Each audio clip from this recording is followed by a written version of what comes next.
से मैं हूं नेहा खान और आप देख रहे हैं कौमी सियासत आप तक, आवाज आप ही की, आप तक पहुंचाएंगे हम।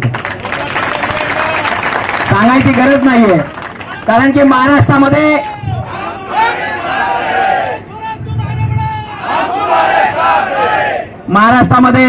सगळ्या महाराष्ट्राचं लक्ष या तिकिटावर लागलेलं होतं। अचानक घडलेल्या घडामोडीमुळे उद्धव साहेबांनी जे माझ्यावर विश्वास दाखवला आणि या नेते मंडळीने विश्वास दाखवला, त्याचा विश्वासाचं जे ओझं आहे साहेब, हे सर्व माझ्यावर नाही येत, या कार्यकर्त्यांनी पेरलेलं आहे। या कार्यकर्त्यांचा आत्मविश्वास आणि या कार्यकर्त्यांची इच्छाशक्ती एवढी मोठी होती की परमेश्वराला तुमची सगळ्यांची होती, पण परमेश्वराची पण इच्छाशक्ती झाली की इतका करून सुद्धा आपल्याला भेटत नाही, पण कोणत्या ना कोणत्या कृपेने ते माझ्यावर ती गळ्यात ती माळ आलेली आहे। नक्कीच आमचे शिवसेनेचे सर्व पदाधिकारी, महाविकास आघाडीचे सर्व पदाधिकारी या झेंड्याला आणि हा मध्याचा गड राखण्यास सगळेजण ताकदीने उभे आहे। या लोकांची माझ्यासोबत एकदम शक्ती आहे साहेब। सांगायला एकदम गर्व वाटतो की कार्यकर्ते हे मनापासून लागलेले आणि सगळ्यांच्या मनस्वी इच्छा असल्यामुळे, तर ते म्हणतात ना, सिद्धच चाहे तो कायनात भी नीचे आती, तशी गोष्ट झालेली साहेब। आणि या सगळ्यांच्या आशीर्वादामुळे नक्कीच उद्धव साहेबांनी ज्या ज्या गोष्टी आपल्याला विश्वास दाखवलेला आहे, मी एकनिष्ठ आहे साहेब। साहेब मी सांगायला तुम्हाला सांगतो की जेव्हा हे मागे पुढेचं जेव्हा राजकारण चालू होतं, तेव्हा मला मंत्री महोदय सगळ्यांचे फोन मला येत होते। गेली अर्धा तास मला काही सुचत नव्हतं, एवढ्या मोठ्या मोठ्या लोकांचे मला फोन आले की मला अशा अशा ऑफर देत होते, परंतु मी कोणत्याही प्रलोभनाला बळी पडलेलो नाही, कारण की मी बाळासाहेबांचा सच्चा शिवसैनिक आहे।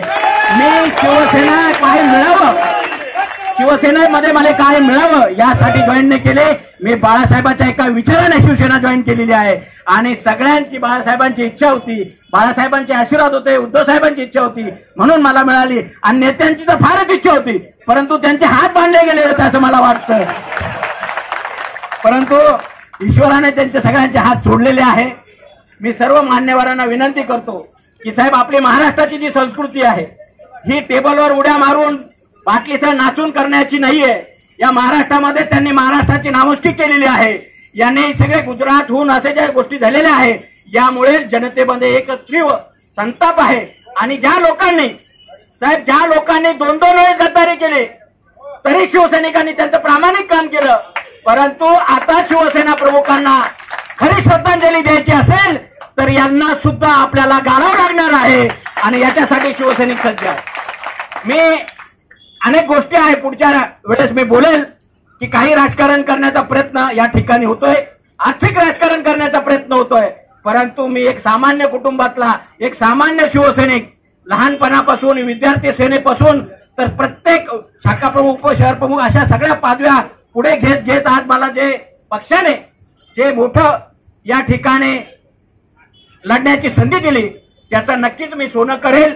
मी कोणाचाही विश्वास या ठिकाणी खाली पडू देणार नाही, कारण की कमी वेळ झालेला आहे, कमी वेळात आपल्याला जास्त रन करायचे साहेब। आता वन डे नाही राहिला, 2020 झालेले माझ्यासाठी, त्याच्यामुळे मला या 2020 मध्ये अनेक गोष्टी करायच्या आहे।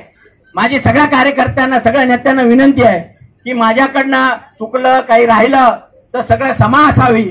सगळ्यांनी मला छोटा भाऊ, आपला मुलगा समजून सगळ्यांनी मला आशीर्वाद द्यावा। मी आपल्या विश्वासाला कदापि तडा जाऊ देणार नाही आणि उद्धव साहेबांचा झेंडा, महाविकास आघाडी झेंडा कोणत्याही क्षणी खाली पडू देणार नाही असं आपल्याला या ठिकाणी वचन देतो। मला आशीर्वाद देण्याने या ठिकाणी सगळे पदाधिकारी, कार्यकर्ते मोठ्या संख्येने उपस्थित राहिले, त्यांचे मी मनपूर्वक धन्यवाद व्यक्त करतो। थांबतो। जय हिंद, जय महाराष्ट्र।